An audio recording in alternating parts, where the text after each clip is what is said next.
네, 미국의 대선 과정뿐만 아니라 이 대선 당선 이후에도 가장 혼란을 겪을 조 바이든 미국 대통령. 오늘 드디어 제46대 미국 대통령으로 취임했습니다. 트럼프 정부가 워낙 비정상적인 정책들을 추진해 왔던 만큼 이 바이든 정부 시정에는 모든 것을 정상화로 돌리는 정책이 가장 주안점으로 주목을 받을 것으로 예상이 되고 있는데요. 그래서 오늘은 특별히 바이든 정부 시대의 각 시대별로 각 분야에서 예상되는 경제 정책 알아보도록 하겠습니다. 한국경제신문사의 한상춘 논설위원 자리해 주셨습니다. 안녕하십니까? 네, 안녕하십니까? 자, 위원님, 조 바이든 대통령이 우리 시간으로 오늘 새벽 2시에 드디어 제46대 미국 대통령으로 취임했습니다. 어떻게 보셨습니까? 네, 저도 CNN 생방송을 우리 시간으로 0시, 그러니까 어제 시간으로 밤 24시에서부터 지켜봤는데요. 지금까지도 굉장히 불안한 마음에서 이렇게 벗어날 수가 없었습니다. 여러 가지 테러 얘기도 있고 또 의회 점려 사들이 있기 때문에 굉장히 불안했었는데요. 그만큼 미국이 대통령의 취임하는 이러한 역사를 본다면 최대 위기에 봉착했기 때문에 그런 게 아닌가 생각합니다. 어제도 이제 말씀드렸습니다는 소위 트럼프의 저주를 하는 민주주의 체제의 붕괴, 그리고 시장 경제라든가 자본주의의 이렇게 붕괴, 이런 쪽에 이제 사실 트럼프 저주 문제가 이제 안고 있었고요. 그러다 보니까 이제 사실 미국이 바이든 국가, 트럼프 국가라고 분리돼서 남북 전쟁 당시의 그런 이렇게 링컨 대통령이 갖고 있는 정치적 문제, 그리고 코로나에 따라서 경제가 침체되어 있는 이런 것을 푸는 대공황 과제, 루즈벨트 대통령의 과제, 이걸 동시에 안고 있다, 이렇게 하지 않습니까? 그래서 어제는 바이든 대통령 취임 이렇게 직전에 상원 인준 과정을 무사히 마쳤던 제니 옐런이 바이든은 업무별로 전문가로 이렇게 분담하는 양식이거든요. 그래서 어제는 제니 옐런이 여러 가지 내용 중에 시장 경제와 자본주의를 이렇게 복원시키게 노력하겠다 하는 경제 컨트롤 차원적인 측면에서 인준 내용이 됐었고요. 오늘은 국가 통합적인 과제, 이런 것이 이제 바이든 대통령이 맞는 이런 문제죠. 그래서 가장 중요한 게 민주주의 복원하겠다. 네. 그리고 상징적으로 오늘 바이든 대통령이 의회에서 사실 테러 당했던, 테러라든가 점령 당했던 그쪽에서 그렇죠. 선서를 했었죠. 상징의 의미가 굉장히 크고 있습니다. 그리고 역시 바이든 국가, 트럼프 국가 간에 분리됐다 해서 경제 정책이라든가 정치 체제에 가는 이전에 국민 통합 과제가 가장 중요하지 않습니까? 뭐를 추진하더라도 먹혀야 되니까. 그래서 통합과 강조를, 화합을 강조했다 이렇게 됐습니다. 전체로 보면은 굉장히 긴장감 속에 이렇게 됐지만 증시만큼은 사실 전직 대통령인 트럼프와 그 다음에 미 대선 과정에서 트럼프를 옹호했던 한 7천만 이상의, 그중에 이제 많이 이탈됐긴 했지만 여전히 지지층이 강하기 때문에 7천만이 환호받지 못하는 상태에서 사실 바이든이 취임식을 가졌습니다는 증시만큼은 일제히 환영했다 이렇게 볼 그렇죠. 때습니다. 그래서 통합적인 측면에서 증시만큼은 환영을 받았다 이렇게 볼 때습니다. 왜 그러냐면 사실 대통령 취임 당시에 3대 지수가 이렇게 오르는 경우가 그렇게 크진 않습니다. 오늘 다 사상 최고치를 기록했습니다. 네, 그래서 지금 말씀드린 대로 장 막판까지 사상 최고치를 기록하지 못했던 것이 사실은 다우존스 지수 아니겠습니까? 네. 근데 원래 바이든이 경기 부양책, 대규모 경기 부양책 하면 사실 다우존스 지수가 가장 많이 올라서 사상 최고치를 기록해야 되는데요. 저도 이렇게 직전에 굉장히 혼란스러웠습니다. 나스닥이 상당히 많이 오르고 많은 전문가들이 얘기했던 나스닥은 많이 떨어지지 않겠느냐 했는데 나스닥이 굉장히 많이 오르고 네. 그다음에 경기 부양감 민감한 다우와 S&P가 이렇게 됐네요. 막판에 다우존스 지수까지 사상 최고치 기록했죠. 그렇습니다. 그래서 미 대통령 취임 역사상 사실 정치적이라든가 국민들 사이에서는 트럼프 때문에 이렇게 환영을 받지 못했습니다는 증시만큼은 강하게 환영받았다. 어떤 식으로 다우존스 지수와 나스닥과 S&P가 사상 최고치를 3대 지수가 동반 사상 최고치를 기록하면서 증시만큼은 환영을 받았다. 왜 그럴까 하는 측면에서는 그만큼 미국의 지금의 경제라든가 정치적인 측면에서 아킬레스건을 풀어주는 차원에서 국민의 특히 시장 참여자들의 기대에 부합하지 않겠느냐 하는 이 측면에서 증시는 바이든 대통령의 강조는 국민의 화합과 통합적인 측면에서 증시는 환영했다. 이것으로 이렇게 요약하지 않겠느냐 됩니다. 바이든 대통령이 취임한 이후에 첫 업무로 과연 무엇을 시작할 것인가도 상당히 큰 관심을 모았는데요. 지금 속보 소식에 의하면 CNBC에 나온 속보였는데 바이든 대통령 당선이 이제 대통령이라고 불러야겠죠. 네, 그렇습니다. 실제로 백악관에 도착을 했고 바로 첫 번째 임무를 수행하기 위해서 준비를 하고 있다고 합니다. 어떤 임무를 펼치게 될까요? 우리가 첫 업무를 할 때는 네. 사실 법에 의해서 하느냐, 그다음에 미국의 대통령의 행정명령에서 하느냐, 예. 이게 굉장히 중요하거든요. 그런 측면에서는 지금은 법에 대해서 트럼프, 저도 이제는 트럼프 전 대통령이라는 표현을 쓰지 않겠습니다. 그만큼 역할을 못했기 때문에 그냥 트럼프로 얘기하겠습니다. 미국에서도 전부 미스터 트럼프로 얘기하기 때문에 트럼프 씨로 하면 좀 그렇고 트럼프로 좀 얘기하겠습니다. 통일하게 드리겠습니다. 그래서 이 트럼프에 의해서 전직 대통령이 잘못한 관계로 해서 법이라든가 이런 부분이 굉장히 국민의 신뢰가 떨어진 상태거든요. 왜냐하면 의회도 전행코 의회도 이게 공화당과 그다음에 민주당이 갈기갈기 찢어진 상태 아니겠습니까? 거기서 나오는 법 문제에 대해서 미 국민들이 통합이라든가 화합적 의지로 가져갈 수 있을까? 못 가져가는 거죠. 네. 그렇기 때문에 대통령의 행정명령으로 한다 이렇게 됐습니다. 그래서 가장 첫 번째 과제는 사실 지금의 사태를 많이 발생시켰던 문제가 코로나 문제죠. 코로나 문제인데 이건 통수권의 문제다. 통수권의 문제는 사실 국민의 선도 기능이 중요하다. 아무리 트럼프가 백악관에서 방역 제재를 잘하겠죠. 그러면 본인은 이렇게 코로나 문제에 대해서 사실 그렇게 거리지 못한다 하더라도 국민을 위해서 이렇게 마스크를 차야 되거든요. 근데 마스크를 차지 않는 상태에서 미국이 지금 사상자 수가 2차 세계대전 많은 40만을 돌파했지 않습니까? 이런 과정에서 역시 가장 차별적 업무가 바이든의 첫 행정명령으로 100일 동안 유타하는 강제적인 성격을 갖고 있는 마스크 착용을 행정명령으로 처음 대통령에 서명할 거로 이렇게 보이고 있습니다. 네. 그리고 사실 대외이자 대내적인 과제인 기후환경 변화, 아까 서 팀장께서도 얘기했습니다는 이것이 저 행정명령으로 이렇게 발동되지 않겠냐 이렇게 보고 있습니다. 그래서 이제 가장 관심이 되는 것은 우리 경제 입장에서도 워낙 이 문제에 대해서 많이 강조했던 것이 기후환경 변화 아니겠습니까? 그래서 지금은 기업이라든가 이런 측면에 글로벌 그린 스탠다드라든가 이런 표현이 나올 만큼 그린 그로스라든가 그린 성장이 나올 만큼 사실 이것이 벌써부터 이렇게 관심이 되고 있는데요.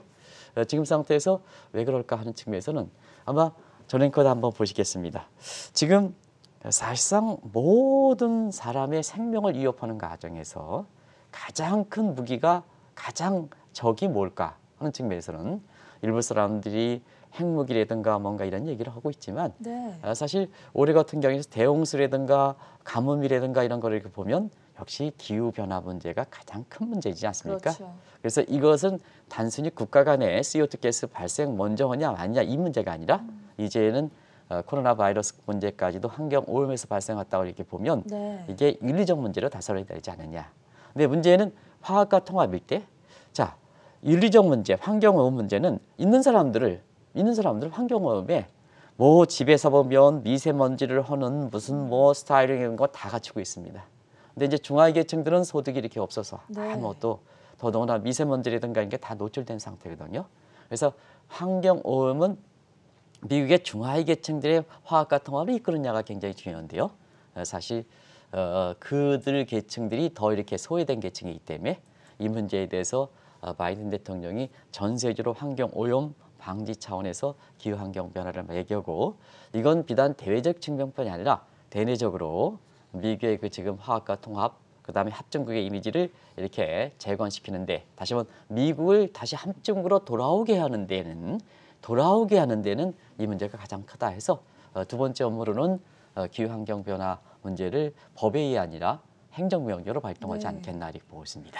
이 환경 오염 문제도 확실하게 K자형 경제 구조랑 밀접한 연관이 있지 않을까 싶은데요. 네. 바이든 대통령이 취임사에서 강조했던 이 화합과 통합 위해서는 아무래도 중하위 계층의 고용 창출을 위해서 가장 먼저 노력을 해야 하지 않겠습니까?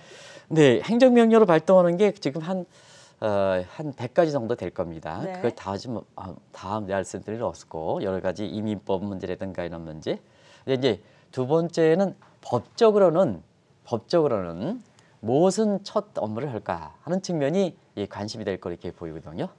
이거는 아무래도 중하위계층의 일자리 창출 문제를 가장 먼저 법에 근거해서, 왜냐하면 법에 근거하는 것은 법이 국민들이 이래다 않더라도 경기부양책은 시청자 여러분 하원의 통과, 상원의 인지 이렇게 확정되는 문제이기 때문에 법에 의해서 대통령이 단독으로 행정명령, 법에 의해서 그 법이 신뢰 여부와 관계없이 법에 근거를 해야 되거든요.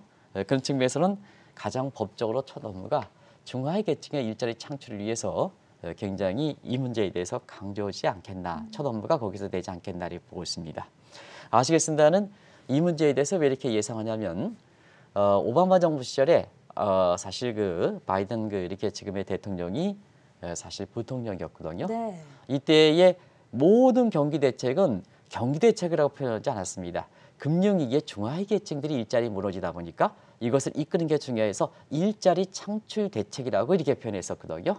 그런 과정에서 지금의 코로나 문제에서 지금 전학교께서 말씀하신 대로 양극화 구조, 있는 사람과 없는 사람 간의 K자형 구조가 더 이렇게 심화된 점을 가만히 볼 때, 다시 말하면 중하위 계층들은 more has jobless recovery, 경기 회복되더라도 중하위 계층들은 IT라든가 이게 접목되지 못했던, 상대적으로 교육이 덜 받았던 이런 분들은 오히려 영구적으로 쫓겨난다. 네. 영구적으로 쫓겨났다는 것은 코로나가 정상되더라도 고용 문제 이렇게 고용 문제 복귀되지 못한다는 얘기거든요. 그건 정부가 안아야 되지 않습니까? 그런 과정에서 앞으로 일자리 정책은 사실 오바마 정부 시절보다 더 강화된다 이렇게 이제 보시면 되겠습니다. 그래서 여기 작가께서 일자리 대책에 일자리 자석 정책이라는 표현을, 자석이라는 표현을 이렇게 지어버렸습니다는 사실 오바마 정부보다 마그네틱, 끌어들인다. 네. 중하위 계층들을 마그네트, 이게 철을 끌어들이지 않습니까? 끌어들인다 하는 식으로 employment magnetic policy, 여기서 버락 오바마 정부 시절에 마지막에 중하위 계층들을 끌어올리는 이 정책을 취하지 않겠나 이렇게 보고 있습니다. 그리고 또 한 가지는 이렇게 중하위 계층들의 일자리 창출하는 문제에서 단순히 뭐 일자리 문제는 시청자 여러분 소득 수준만 중요하지 않습니까? 거기에 자아 실현도 하고 내가 존재 가치를 이렇게 표시하는 적이 직장이지 않습니까? 그런 과정에서 사실 자아 실현과 함께 지금 중하위 계층들이 오바마 헬스케어 트럼프가 지우기 때문에 사실 이 모양새가 됐던 거거든요. 그런 측면에서는 국민보건 차원에서 우리나라의 국민보건과 물론 성격이 다릅니다는 이렇게 그 의료계층에 소외됐던 이런 사람들을 끌어안기 위해서 사실 일자리 자석 정책과 함께 국민보건 차원에서 오바마 헬스케어를 복원하는 데 나서지 않겠나 이렇게 이제 보고 있습니다. 그래서 국민방위의 보건체제를 하면, 전체적으로 하면, 자, 일제에는 화학과 통합을 위해서 경제적 측면과 보건적인 측면에서, 복지 측면에서 이렇게 인프라를 갖추다 하는 측면에서 이 분야를 법적인 근거에서 처음으로 이 정책을 추진하지 않겠나 이렇게 보고 있습니다.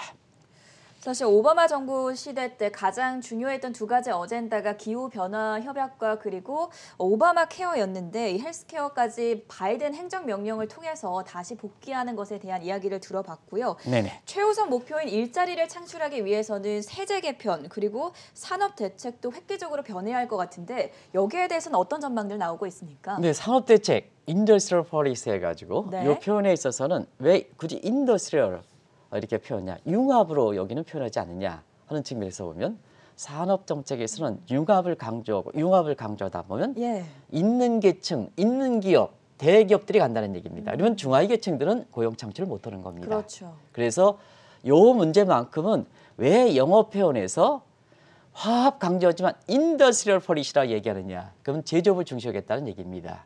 그래서 지금 트럼프 대통령이 이렇게 트럼프가 지지했던 세력들이 중하위 제조업 백인 계층 아니겠습니까?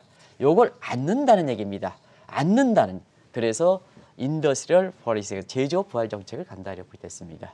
그래서 제조업을 부활하기 위해서는 다시 한번 제조업을 이렇게 환기시켜야죠. 지금 오바마 때 코로나 사태 때문에 디지털 컨택 쪽에서 마치 모든 산업 가치가 융합, 통합, IT, 뭐 5G 이런 거 아니면 마치 이게 다른 산업에서 보면 다른 산업은 아주 그렇게 뒤떨어진 산업으로 인식하고 있습니다는 사실은 중하위 계층들의 트럼프의 지지층에 해당되는 저소득층의 제조업의 백인 계층들 끌어알리기 위해서는 결국 제조업을 육성시켜야 된다. 그럼 육성시키려면 자, 이 코로나라는 특수한 환경 때문에 이렇게 디지털 컨택에 대해서 여기는 우량 기업, 나머지는 불량 기업 이렇게 하면 안 되지 않느냐. 그래서 리프레시, 합류시킨다 이렇게 보여졌습니다.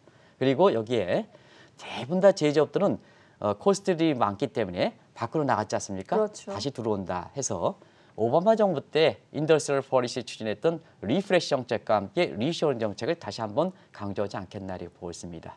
또 한 가지는 제조업들이 이렇게 다시 들어오려면 공급망, 글로벌 밸류 체인을 미국 중심으로 해야죠. 중국 중심이 아니라 미국 중심 체제이죠. 다소 비용 요건이 미국이 지금 높다 하더라도 그거 보전해주겠다.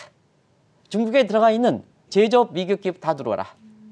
이게 이제 네. 리시용 정책 아니겠습니까? 그렇죠. 그런 측면에서 지금은 세계가 하나의 국경 이미지가 없고 레벨 플레이닝 풀에서 인트라폼 트레이드, 인터폼 트레이드에서 기업 간, 그다음 기업 내 이 문화가 해서 촘촘히 이렇게 하이퍼 이렇게 커넥션 소사이티라는 측면에서 보면 역시 이때는 밸류 체인이 굉장히 중요하거든요. 밸류 체인을 미국에 이렇게 돼서 사실상 이렇게 이런 그 제조업분의 일자리 창출을 위해서 노력한다 이렇게 보겠습니다. 또 한 가지는 그 제조업은 임금뿐만 아니라 사실 그 세금이 중요합니다. 네. 그런 측면에서 많은 분들이 이렇게 바이드노믹스 되고 경우에서는 블루 웨이브, 트리플 크라운이 될 때는 기술주들이 이게 많이 폭락하지 않겠느냐 이렇게 봤습니다는 우려를 했었죠. 어제 확실히 또 오늘 미국 증시에서 확실히 나타났지 않습니까? 경제 컨트롤 타워로는 제닛 앨런도 이 방송을 통해서 법인세 인상, 반독점 규제는 전제 조건이 있다. 경기 회복이 전제 조건이다. 네. 그래서 그런 전문가들의 분석이 좀 이렇게 시청자분한테 달리 봐야 된다 하는 말씀을 드렸었는데요. 어제 제닛 앨런이 법인세 인상에 대해서는 경기가 회복되기 전에는 그 인상을 고려하지 않겠다 하는 문제를 확실히 했습니다. 그런 측면에서 지금의 그 이렇게 블루 웨이브, 트리플 크라운 이렇게 해서 바이든 경제정책인 바이든노믹스의 핵심적인 사항이 많은 사람이 얘기했던 법인 인상, 반독점 규제는 전제 조건이 경기 회복이다. 그렇다면 사실은 일부 사람들이 얘기했던 트럼프로 환원은 35%는 거의 불가능하고요. 지금 상태에서 법인세를 경기가 회복되면 얼마큼 올리겠느냐 하는 측면은 대체로 보면 한 25에서 28% 정도. 지금 트럼프에서 21%거든요. 거의 이렇게 21%에서 25% 정도로 이렇게 올린다면 그렇게 큰 부담은 아니 되겠다. 그렇다 보니까 두 가지 있어요. 법인세 인상이 사실 제닛 앨런이 경기 회복 전에는 인상하지 않겠다는 내용. 여기 먼저 독점 규제도 마찬가지겠죠. 네.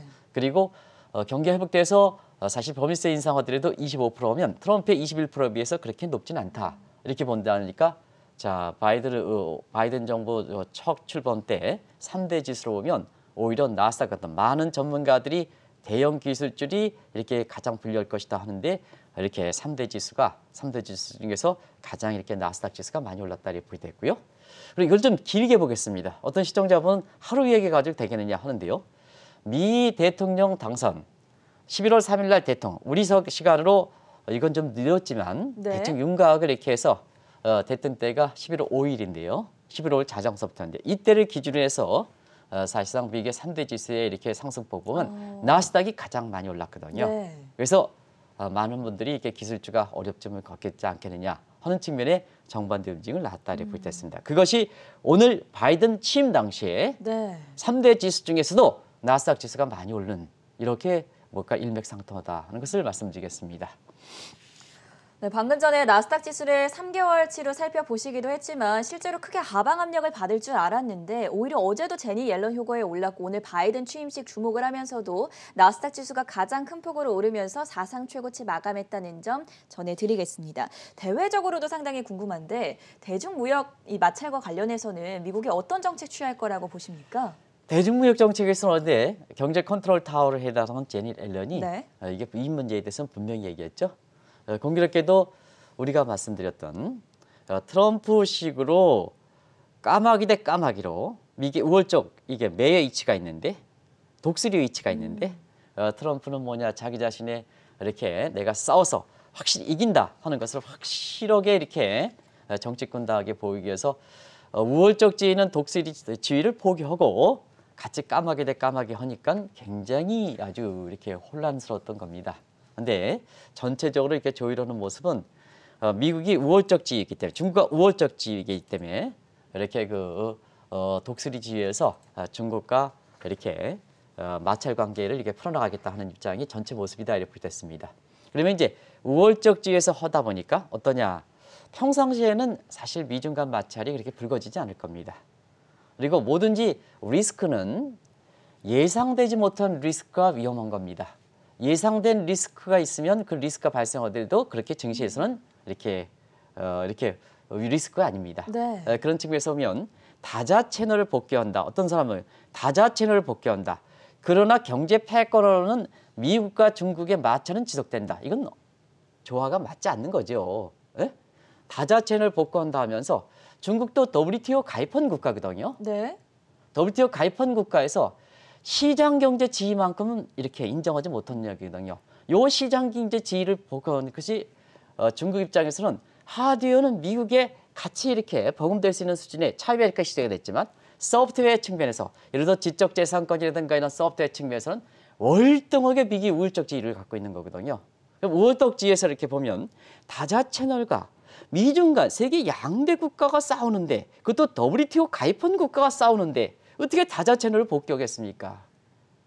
그래서 다자 채널 얘기한다 하면서 통상 전문가도 미중 간 마찰은 그대로 가져가겠다 하는데 요거는 뭐냐? 협상 방식의 차이가 있다 이렇게 보겠습니다. 그래서 트럼프의 협상 방식은 서로 뭐냐? 우리가 게임스에서 보면 너 찍고 너 죽고 나 살리자 하는 이 구조였었는데 앞서 말씀드린 같이 이렇게 트럼프 바이든 시절에 이렇게 미중 간 마찰은 전체 다자체 속에 경제 패권을 이렇게 다투는 중국에 대해서는 공생적 게임 속에 이기려면 상대방의 아킬레스건을 위에 독수리가 가장 핵심적 부위를 쫓아서 했다 보기 때문에 타격을 받게 되는 이런 네. 측면이거든요. 그런 측면에서 어제 앨런이 이렇게 재무장관이 말씀드렸던 그런 쪽으로 추진하지 않겠나 이렇게 보고 있습니다. 그래서 전체적으로 미중 간 마찰도 다자체로서 유지할 속에 중국이 갖고 있는 이렇게 소위 지적재산권 문제라든가 이런 쪽이 아주 집중으로 공격을 하는 이런 쪽이 사실상 그리고 관세라든가 이런 분야가 뭐 하이 트래픽 텍스라든가 관세는 WTO 체제의 레벨 플레잉 국경 간 무역이라든가 이런 측면에 공정한 틀을 가져가겠다 그 맥락이지 않습니까? 그러면 다자 채널을 가져간다. 관세는 국경 간에 전부 통일된다 하는 입장을 하는데요. 어떻게 중국과의 관계는 관세 분야의 마찰을 일으키겠습니까? 그런 것이 사실 이 문제 관련해서도 한번 미중 간 마찰과서 새로운 방식으로 바뀐다는 걸 꼭 좀 말씀드리겠습니다. 이걸 제가 표현하면 상대방을 죽이는 근린 군피화적인 트럼프의 그 미중 간 마찰인데 반해서 바이든은 공생적 그리고 미국의 이렇게 내부 역량을 강화하는 쪽으로 서로 경쟁하면서 패권 다툼을 가는 이런 식으로 가지 않느냐 이렇게 보고 있습니다. 한국과의 관계도 어떻게 될지 상당히 궁금한데요. 일각에서는 트럼프 정부 때보다도 오히려 더 안 좋을 것이다라는 시각이 나오던데 이 부분은 어떻게 보십니까? 현 정부 입장에서 공교롭게도 올해 외무장관도 바뀌고 그렇죠. 강경화에서 정의용 네. 장관 인사청문회가 되니까 장관 내정자로 역해요. 그리고 청와대 김현종 이렇게 되는데 바이든 정부 만쳐서 이렇게 미국적인 성격을 갖고 있는 사람들을 교체하겠다는 것이 청와대의 외교란에 이렇게 발표하면서 모습입니다. 그런데 저희 것처럼 국제금융시장에 한 이렇게 30년 종사하는 입장에서 보면 강경화 전 장관, 지금 이제 장관이겠죠? 왜냐하면 아직 인사청문회가 그렇죠. 거치지 않았기 때문에 강경화 이렇게 장관에 비해서 정의용 이렇게 장관, 외교장관 내정자가 사실 미국의 저 친미적인 성향일까? 그 얘기대로 그 다음에 김현정 이렇게 사실 차장에 비해서 사실 지금의 내정자 이름이 내가 생각이 안 납니다는 네. 그분이 사실상 미국적인 성향을 갖고 있을까 하는 측면에서 시청자의 판단에 맡겼습니다. 저희들은 전적으로 동의하지 않습니다. 근데 어찌됐든 새로운 이렇게 바이든 정부, 트럼프와 바이든의 이렇게 교체시켰어요. 이렇게 외교 라인을 교체한다 하는 이 시각에서 공교롭게 맞았는데요. 사실은 그렇습니다. 바이든 정부 시절에 트럼프의 그렇게 트럼프에서 마찰을 어디가 많이 시켰느냐 하는 것을 보겠습니다. 사실 트럼프 정부 시절에 한국과의 관계가 소원했던 것은 트럼프의 원인도 있지만 우리 내부적인 문제가 많이 컸던 겁니다. 우리가 보면 남북 문제 사실 가져가면서 중국과 친정부적인 친중국적인 성향을 가져가는 상태에서 트럼프가 이렇게 트럼프 정부 때 한국의 한미 관계가 악화된 측면이 있었던 거거든요. 그게 한반도 운전자론이라든가 그다음에 안미 경중. 네, 안보는 미국, 경제는 안보는 미국. 중국이었죠. 어떻게 이렇게 할 수 있으니까 우리가 힘이 없는 국가가 어떻게 우리가 운전자를 이렇게 돌려가지고 외교 관계를 우리가 이렇게 해갔습니까? 우리가 힘이 없는 상태에서 그런 과정에서 사실 트럼프 전 정부 때에는 이렇게 우리가 많이 흐트러진 측면도 있다고 보겠습니다. 근데 이때 악화됐다 해서 바이든 정부가 다자체를 하니까 사실 한국과의 관계가 좀 개선되지 않느냐 하는 시각인데 평상시는 개선될 겁니다. 왜냐하면 이 독수리가 매로 이렇게 독수리가 까마귀를 이렇게 되기 때문에 그래서 한국 정부가 이전에 친중국적인 성향 그다음에 북한과의 관계를 전향적 관계 이런 관계를 가서 사실상 미국과의 관계에서는 노력하지 않는다면 오히려 바이든 정부 시절에는 북한과의 관계든 통상과의 관계든 여러 가지 관계가 더 악화될 가능성이 있습니다. 이런 문제를 좀 잘 지적해 드리겠습니다. 그리고 사실 지금의 우리 최고 통수권자들이가 새로운 바이든 정부 출범 전에 보여줬던 북한과의 관계에서 사실상 인식적인 측면에서 어디에 가 있느냐 하는 측면에서는 싱가포르 뭐 이런 얘기를 하는 거 이렇게 보면 네. 사실 지금 상태에서 미국의 입장에서는 그렇게 우리나라의 최고 통수권자가 이렇게 크게 개선되지 않지 않느냐는 인식을 많이 가고 실질적으로 보면 미국과 한국과 관련된 전문가들이 많이 지적하는 시각이거든요. 이러면 더 어렵다고 보겠습니다. 경제적 측면에서도 사실 오바마 정부 시절에 한미 FTA 관련해서 저희들도 뭐 대외 경제 정책 이런 게서 북한 미국 문제 관련해서 많이 이렇게 했었는데요. 사실 한미 FTA 첫 타결될 때 이때의 노무현 정부 때 첫 타결될 때 이렇게 보면 우리가 갖고 있는 지금 또 중국과 관련돼서 소고기 협상이라든가 지적재산권이라든가 자동차 분야 같은 거 이런 데 있잖아요. 굉장히 미해결 과제가 굉장히 많았던 거거든요.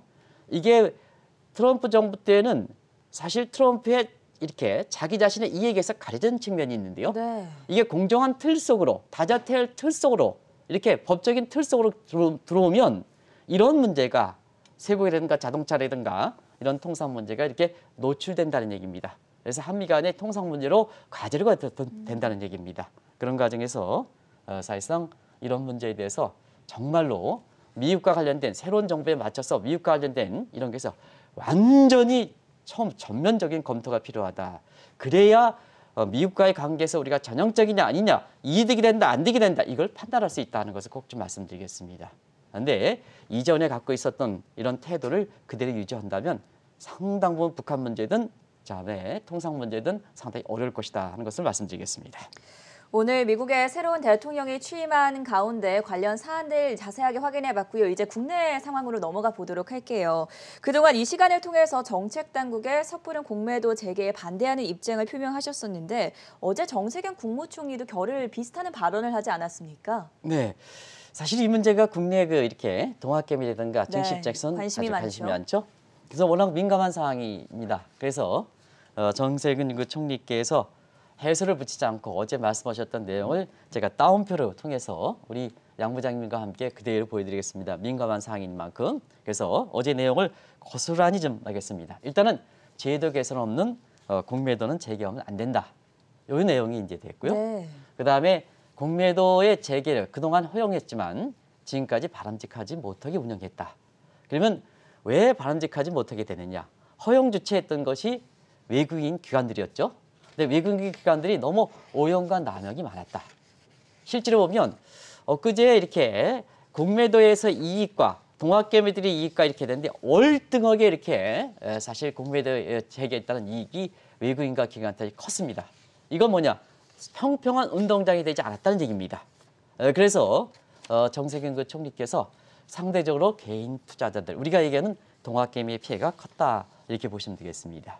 그러면 이제 여기서부터 제 해설을 들어가겠습니다. 이게 민감한 사안이니까 정세균 총리의 내용을 여러분 되풀이해서 그대로 전해드렸습니다. 물론 한국경제TV에서 이 공매도 이렇게 문제가 나왔을 때 가장 모든 정책이라는 것은 성숙된 여건이 있고 성숙되지 않은 여건이 있다. 공매도 재개를 전면적으로 금지하라는 얘기는 아니다.